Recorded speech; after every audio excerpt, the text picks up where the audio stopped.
할렐루야. 153 저녁기도에 오신 여러분들을 주님의 이름으로 환영하고 축복합니다. 오늘도 귀하고 복된 시간, 우리에게 정말로 큰 은혜가 있는 시간이 되기를 간절히 소망합니다. 정말 기도함에 사모함으로 나아가시고요. 또한 하나님께서 이 시간 응답하심의 역사를 경험하는 귀한 시간이 되기를 간절히 소망하겠습니다. 먼저 하나님의 말씀 보도록 합니다. 요한복음 13장 1절에서 11절 말씀까지 보도록 하겠습니다. 요한복음 13장 1절에서 11절 말씀입니다. 우리 같이 한 목소리로 다 함께 봉독하도록 하겠습니다. 시작. 유월절 전에 예수께서 자기가 세상을 떠나 아버지께로 돌아가실 때가 이른 줄을 아시고 세상에 있는 자기 사람들을 사랑하시되 끝까지 사랑하시느니라. 마귀가 벌써 시몬의 아들 가룟 유다의 마음에 예수를 팔려는 생각을 넣었더라.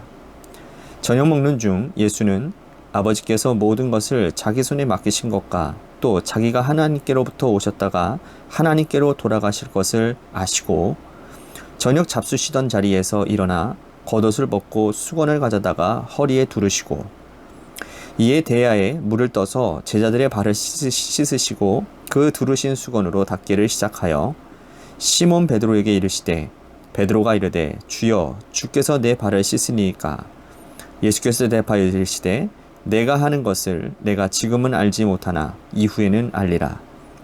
베드로가 이르되 내 발을 절대로 씻지 못하시리이다. 예수께서 대답하시되 내가 너를 씻어주지 아니하면 내가 나와 상관이 없느니라. 시몬 베드로가 이르되 주여 내 발뿐 아니라 손과 머리도 씻어 주옵소서. 예수께서 이르시되 이미 목욕한 자는 발밖에 씻을 필요가 없느니라. 온몸이 깨끗하니라. 너희가 깨끗하나 다는 아니니라 하시니 이는 자기를 팔 자가 누구인지 아심이라. 그러므로 다는 깨끗하지 아니하다 하시니라. 아멘.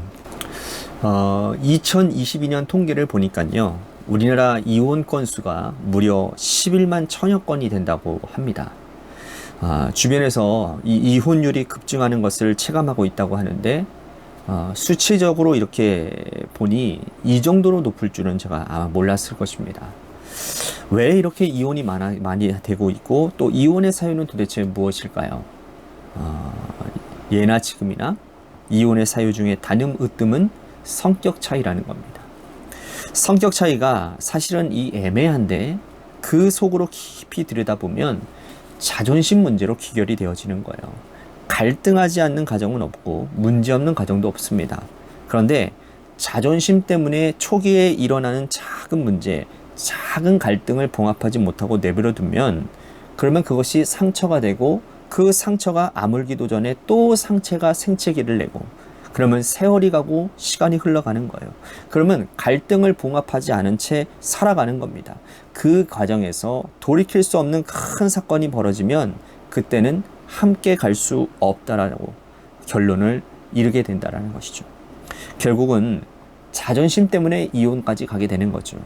인간은 동물과 달리 이 자존심을 가지고 있고 자존심을 내세우며 살아가는 존재입니다.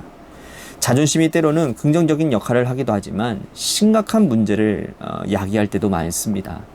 이 자존심이 강한 사람들은 자존심을 꺾는 것은 죽기보다 더 싫을 정도로 어쩔 수 없이 자존심을 꺾어야 할 때에는 존재 자체를 부정당하는 그런 느낌을 당하게 된다는 것이죠.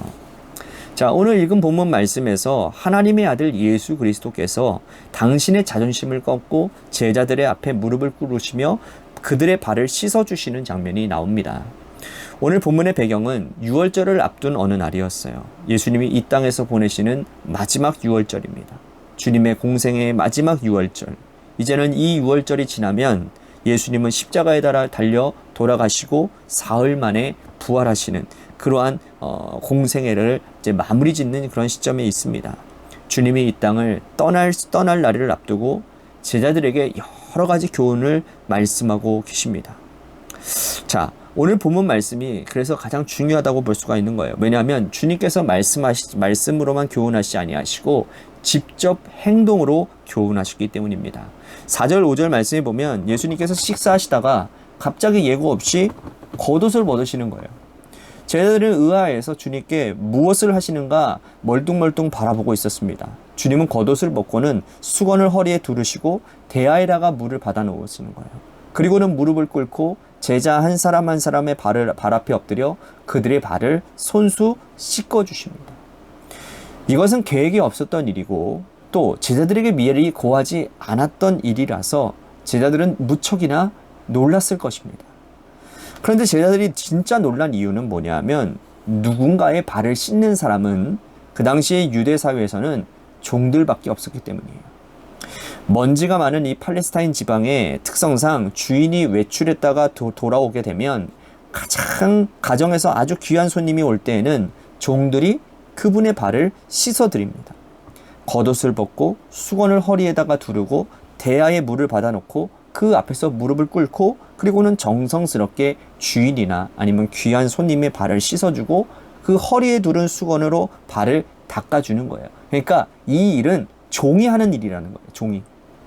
당시에 이 당황스러움은 베드로가 이렇게 표현을 하고 있는데요. 6절 말씀 보십시오.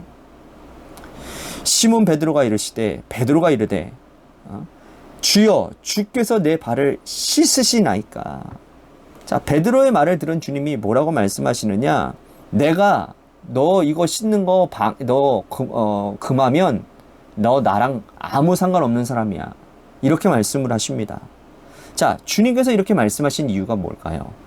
예수님께서 제자들의 발을 씻으신 이 행위는 단순히 발을 씻어주시는 것을 넘어서서 내가 너희의 죄를 용서하는 것임을 표현하는 행위라는 거예요.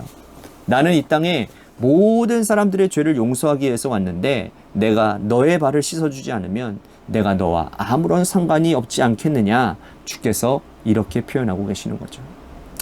이 말씀은 당시 예수님께서 제자들에게 주시는 교훈인 동시에 오늘 우리들에게도 주시는 교훈이라는 겁니다. 예수님께서 우리의 발을 씻어 주셨기 때문에 우리와 예수님은 상관이 있는 것입니다. 예수님께서 우리의 죄를 용서해 주시고 내 죄를 용서해 주실 분은 주님 단 한 분밖에 없기 때문에 오늘도 우리는 주님께 나아오는 거예요. 그 옛날 예수님께서 제자들의 발을 씻겨주셨던 것처럼 오늘 나의 허물을 주님 앞에 가지고 나오기만 하면 주님이 그 모든 죄악들, 그것들을 다 깨끗하게 씻어주신다라는 거예요. 그래서 오늘 이 저녁 시간에 우리들은 하나님 앞에 구해야 되는 거예요. 하나님, 내가 주님께서 원치 않았던 그곳을 내가 이것저것 밟아다니며 내 발자취에 그러한 하나님 불순물들이 묻어 있습니다. 하나님, 용서를 구합니다. 주님, 나를 깨끗하게 하여 주시옵소서. 그런 사죄의 은총을 주님께 구하게 될 때 분명히 주님은 그 은총을 허락해 주신다라는 거예요. 이것은 제자들에게 뿐만 아니라 오늘 우리들에게도 동일한 은혜가 된다라는 사실이죠. 주님은 당신이 하나님 나라 가신 후에 제자들에게 닥칠 일을 준비하도록 또 교훈을 하십니다. 7절 말씀 보십시오.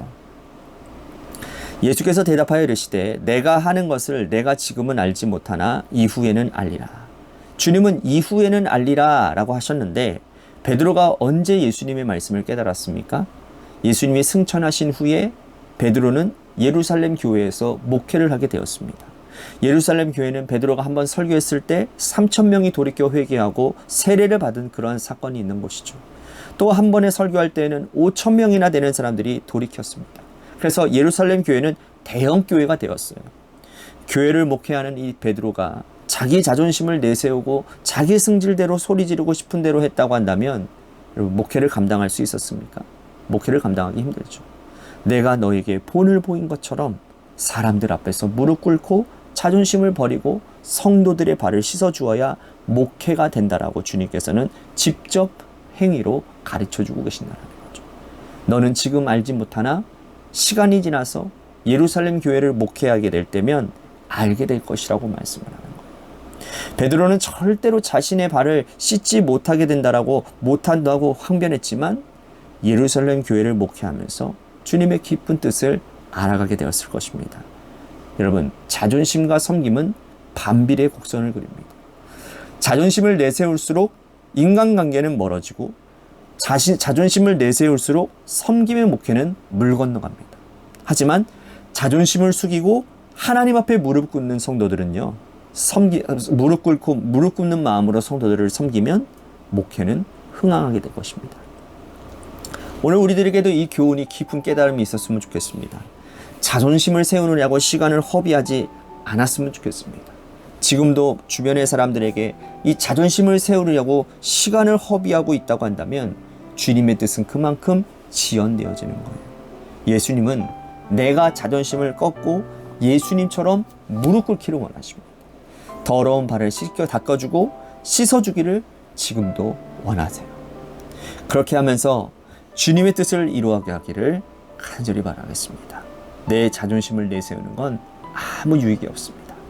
예수님처럼 자존심 꺾고 하나님의 뜻을 이루어가는 저와 여러분들이 되시기를 주님의 이름으로 간절히 축복하겠습니다. 오늘 말씀을 생각하면서 하나님, 내가 자존심 내세우지 않고 무릎으로 섬기는 자가 되기를 원합니다. 그러한 마음으로 우리 같이 기도했으면 좋겠습니다. 또 한 가지, 우리 교회가 하나님 서로 섬김이 있는 공동체가 되게 하여 주옵소서. 연약한 자들을 세우고 연약한 자들을 일으켜주는 그러한 사랑이 넘치는, 그런 섬김이 넘치는 그런 공동체가 되게 하여 주시옵소서라고 우리 교회를 위해서 기도했으면 좋겠습니다. 또한 우리 육신의 질병으로 고통당하는 분들 많이 있습니다. 우리 원로 목사님 요즘 육신이 많이 약해지셨어요. 그래서 여러분들, 우리 원로 목사님을 위해서 여러분들 기도해 주시기를 바라겠고요. 또한 우리 김호중 권사님의 무릎을 위해서 기도해 주시고, 또 많습니다. 육신의 연약함을 가지고 있는 사람들 많이 있는데 그분들을 위해서 우리 같이 기도했으면 좋겠습니다. 또 한 가지 우리 같이 기도할 것은 정장민 성도님을 위해서 여러분들 기도해 주셨으면 좋겠습니다. 여러분들도 아시겠지만 정장민 성도님이 이제 남편이 사업을 하다가 그만 어려움에 처해서 그런 일들이 일어나지 않았습니까? 그래서 이제는 이제 사업장을 다 정리하고 이제는 뒷수습을 해야 되는 그런 상황 가운데 있는데 그 일들을 남편이 도맡아 하다가 이제는 딸과 우리 집사님께서 그 일들을 감당하려고 하니 많이 어려움이 있습니다. 그럼에도 불구하고 하나님께서 많은 은혜 베풀어 주셔서 하나하나씩 많이 회복해 가고 있는데요. 여러분들, 우리 정장민 성도님의 사후 처리를 위해서도 남편의 그런 사업장의 그러한 다 처리 과정들이 하나님의 은혜 가운데 잘 진행되어질 수 있게 해달라고 우리 정장민 지사님을 위해서 중보 기도해 주시기를 바라겠습니다. 또 한 가지, 우리 고3 수험생인 한유진 학생을 위해서 기도해 주시고, 마지막으로 여러분들의 삶의 자리와 여러분들의 자녀들을 위해서 기도하시다가 시간 돌아가시기를 바랍니다. 노래 끝날 때까지 함께 합심하여 기도하도록 하겠습니다. 기도하시겠습니다.